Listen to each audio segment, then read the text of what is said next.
He's going to need more from his team in Game 3. Antoine, I ask you, with what you've seen so far, what is more likely, a Suns sweep or a Bucks comeback? Well, that's a great question, but I still believe this series is still very winnable for the Bucks. They're going to have to do a lot of adjusting, and I talked about that after Game 1. They've got to realize that Brook Lopez cannot play in this series. Unfortunately, Brook Lopez is a very, very good player. He's a guy that, but because he's able to make the three, I think Milwaukee and Bud falls in love a little bit too much. But what you have to do is play small. Remember the guy, Bobby Portis, that played in Game 5 and 6? You have to play him. You have to play him with Giannis.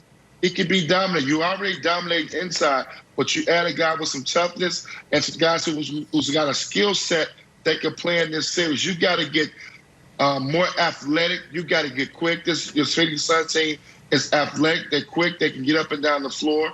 You got to play those guys that you have that can do that. And it just sometimes it bothers me so much when you watch Phoenix come down consistently and run the pick and roll with Brook Lopez in it, and they get whatever they want. You can't let Chris Paul have his cake and eat it too. You're going to give him one-on-one with Brook Lopez, and if you don't, if Brook Lopez does not step up and defend it the right way, he's going to make a great pass to Ayton or find an open three-point shooter. You cannot give them both. And I think that's where the stubbornness comes in there for the Milwaukee Bucks. I like where they're at right now. I thought Giannis is only going to get – yeah, they're stubborn because you want to continue to play Brook Lopez. You cannot play Brook Lopez this series. It happens. It's unfortunate. You don't match up with every team. The Bucks have to make adjustments to be able to compete with the Phoenix Suns. That's how the game goes. Every series is different. Every matchup is different. And then you got to rely on your stars. Chris Middleton and Holiday, listen, you got to empty your clip. You can't have a guy who just sit out 2 games, come back, and be more aggressive than you are. Chris Middleton, you cannot sit back. You just came off an unbelievable Eastern Conference Finals run. You got to be ready to go come finals time. He's too lackadaisical. He takes too many possessions off on the offensive end. He has to stay aggressive if they have a chance to win.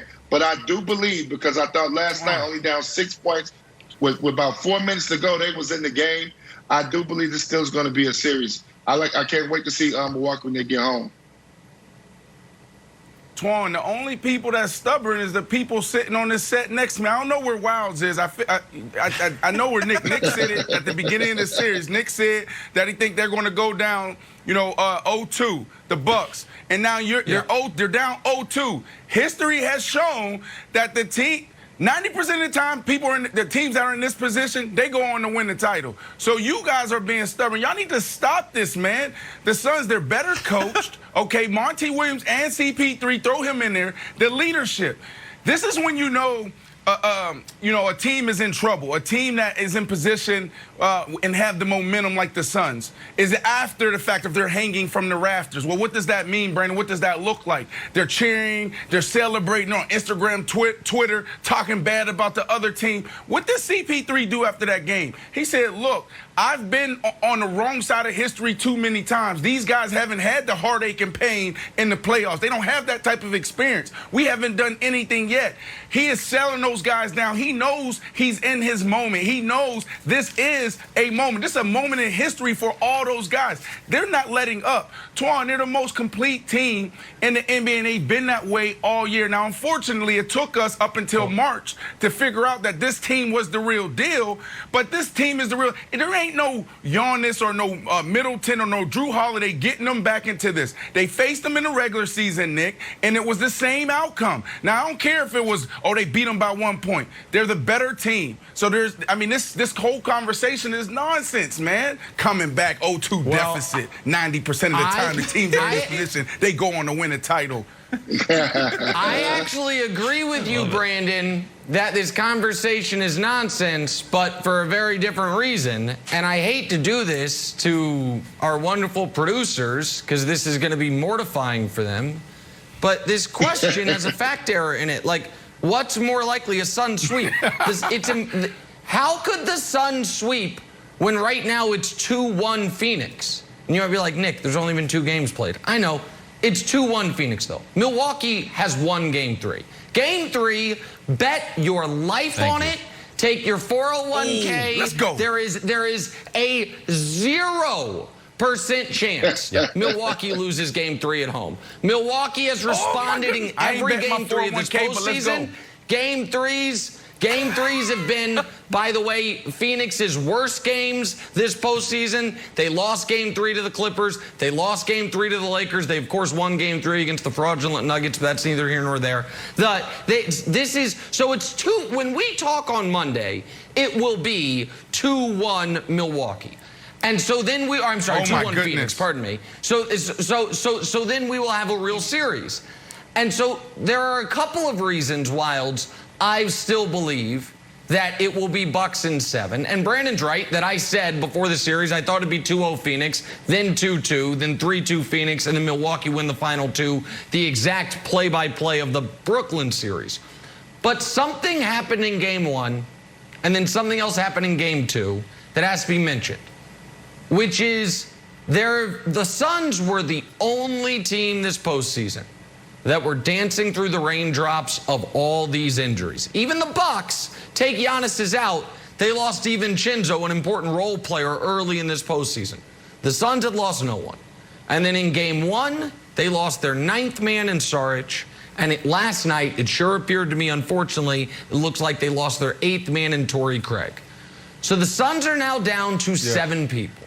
It's the 5 starters and the 2 cams, Payne and Bridges. Not Bridges, pardon me, Johnson. Right. Cam Payne and Cam Johnson. I think that will matter the longer the series goes on. And while Brandon is correct, Wilds, that these teams have played 4 times and the Suns have won all 4, and that does matter, what's also true is they've played 4 times and they have proven they have no answer for Giannis. Giannis is going to score 35-plus in every game left. I don't think Middleton's going to be an objectively bad player again the way he was in Game 2. The Bucks have already won Game 3. They'll win Game 4, and it's going to be tied up 2 apiece going back to Phoenix. I totally agree with you except for one thing. Don't bet your 401k. The tax implications on it, if you pull it out early, are terrible. Just go get a loan from your local bank or a loan shark. Then bet it all. Then the Bucks will win. Capital gains Here's twice. why I think that, Antoine, it'll kill you. Antoine, the Suns can't stop Giannis. We saw it in Game 1. We saw it even more in Game 2. We're going to see it in Game 3. And then I was asking for an aggressive Drew Holiday. We got a super aggressive Drew Holiday. He had 14 shots in first game, and then he almost equaled that in the first half. But the problem is they weren't going in. He's getting them at the rim. Those will eventually go in. He's not going to have a historically bad performance. And here's the other thing that I think we can pencil it in as a guarantee. Chris Middleton is going to be good. This is what happened. Against Brooklyn, 13 points, Game 1. 17 points, Game 2. 35 points, Game 3. He had that big game. Against the Hawks, 15, 15, and then 38. Last night he had 11. I think he gets home, he starts looking for a shot, and it starts to drop. We know he's an up and down player, and since he's had a down game, I expect him to be up. Once those guys start hitting, I feel like they can go back to Phoenix tied. Well, Kevin, let me help you out. For Brandon too. I was down 0-2. We got dominated by the Mavs the first 2 games, and people wrote us off and thought we was not going to win the series. That's basketball. This is what it's all about. They just protected their home court. Don't get too excited because you see all these Bridges and, Jay Crowder and Cam Johnson and Cam, these guys making shots at home. Let me see you make them on the road in a hostile environment. Let's see if they can do it come Sunday. I'm not saying they're capable. Let me see them do it. Sometimes it's very easy to play at home in these type of situations when everything is going your way. The Bucks have got to jump on them early, continue to add pressure. I thought they did a great job in the first quarter of doing that. But they also need, Kevin, you talked about it, Holiday and Middleton have to stay aggressive throughout the game. Middleton just disappeared yesterday. You cannot disappear. Yep. You have to continue to stay aggressive. So basically we're asking the Bucks, and I took this from Dusty, one of our producers. So we're asking the Bucks to win 4 out of the next 5 games, and the Suns have only lost 4 games in the last 2 months. Guys, Listen, stop being stubborn. It's over. Nick, I heard you.